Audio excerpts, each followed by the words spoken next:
Hey, Coach.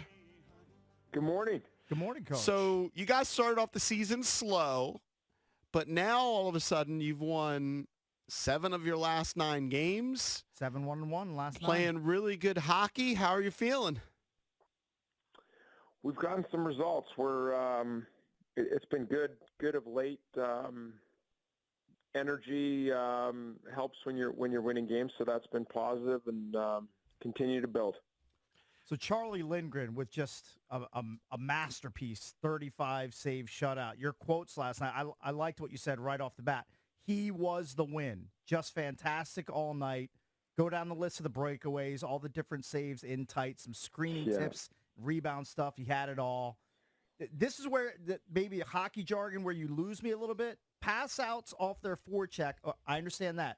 They go right to F3. What does that mean exactly? Yeah, great question. So they're number one in the NHL at creating. So when they dump a puck in, they put it into our zone.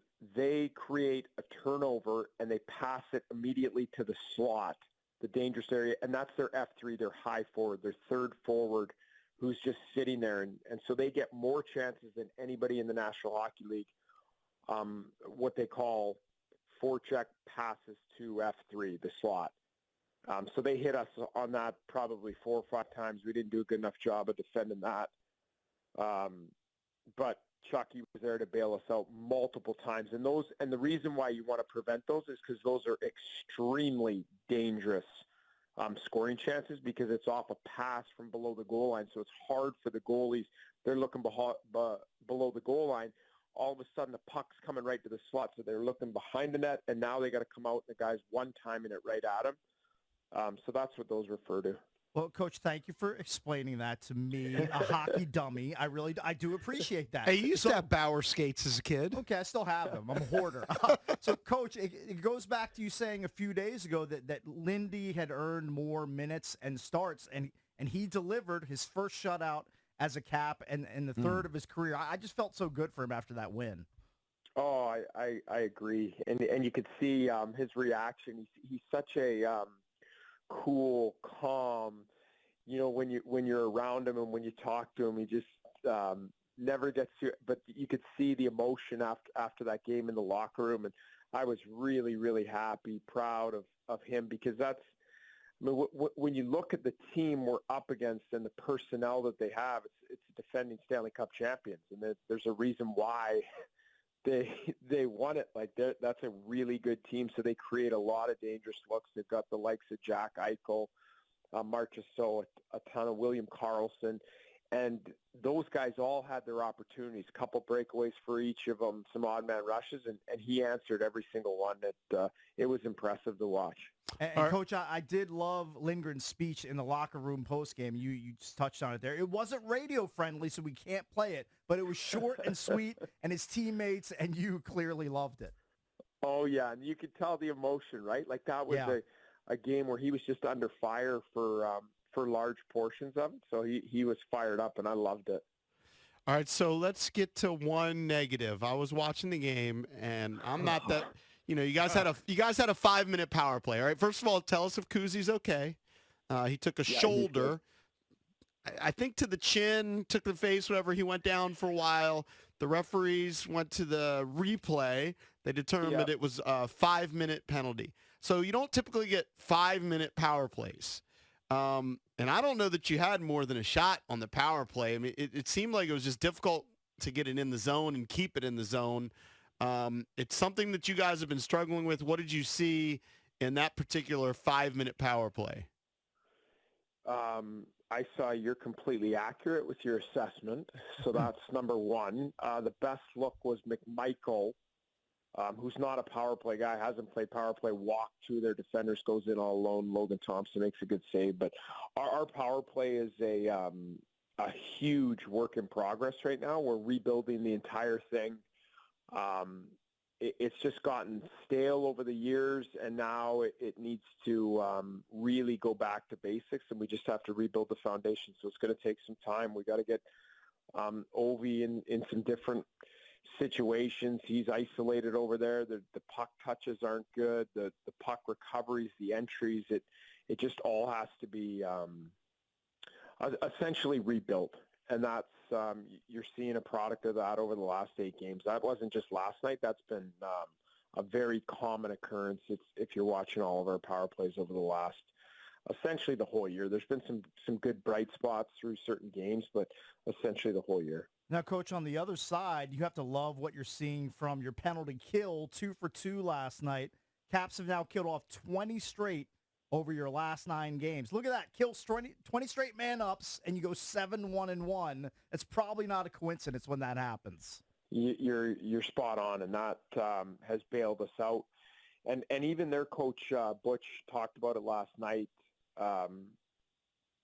When your power play's struggling, the penalty kill, usually it puts so much pressure on the penalty kill that it puts them in a really difficult spot. But and they are in a difficult spot, but our penalty kill has responded for us multiple times. Like we get the 5-minute plus 2 other power plays last night. So 3 total power plays, 9 minutes of power plays. We don't score, and then they get 2, and you're waiting for their, okay, here comes Vegas's push. Here comes Eichel, Carlson, these guys. And our penalty kill stepped up and did a phenomenal job and has done over the last, whatever it's been, games. It's just been a really, really strong area of our game.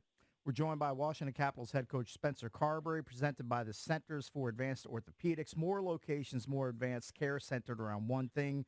You visit CFAortho.com. I'll be honest, I did not know a lot about Dylan McElrath before last night's game, but I learned that he's one tough hombre last night. He gets in a scrap with Kolasar. By the way, nice legal open ice hit from McElrath on Ronberg. Agree. Kolasar, I guess, took exception to it, and they squared off. They dropped the gloves, and he chopped down a pretty tough dude in Kolasar pretty easily. The call-up from Hershey there is making a statement last night. Yeah, that great moment for us, and I felt like it put a charge of energy into our bench, into our group. Mac coming across, good, clean, hard check. And then answering right away with Kolasar. And you know what's funny? And I don't know this. I haven't asked Mac personally this yet, but someone said on the bench that they skate together in the summer, so they train together. And so it just goes to show you, like two buddies or guys that hang out and train together in the summer, and then once the puck drops, it's game on. Yeah, it was funny, too, because after he went to the penalty box, the broadcast showed Kolasar, and I guess Ovi skated close to him, and Kolasar just kind of like raised his eyebrows and gave a shrug, like, you know what? The better guy won. He's a strong dude. You could read his lips. He goes, he's a strong dude. Yeah. And then he was talking. It showed that they knew each other because they were talking to each other after they were both sitting. So, yeah, there's like that code of honor where one guy just gives it up if he loses in a fight. Oh, yeah. Yeah, you're exactly right. Coach Carbery, a couple weeks ago, we talked to you about Hunter Shepard, and you called him up again. Then you have to send the guy down after he stops 36 out of 37 shots and helps you get a win. How tough is it? Because the guy is, he's playing good hockey for you when he gets called up to play goalie. But you guys have Kemper and you have Lindgren, who pitches the shutout last night. How tough is that as a coach? He's 2-0. Yeah.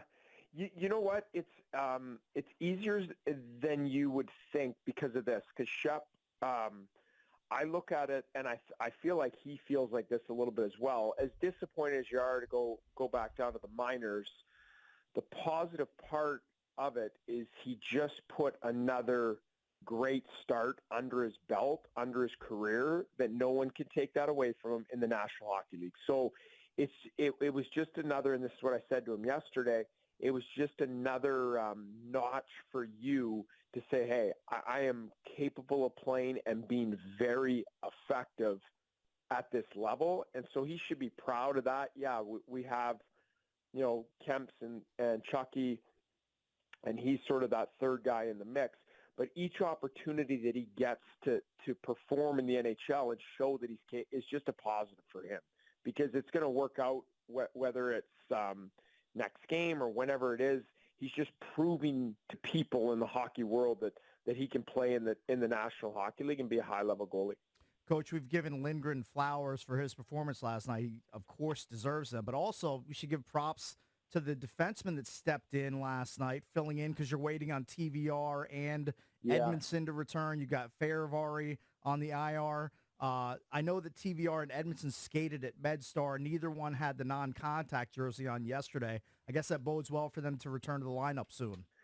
Yeah, and that's I think it's a really good point of the young guys that have sort of been thrust into probably more prominent roles, more minutes than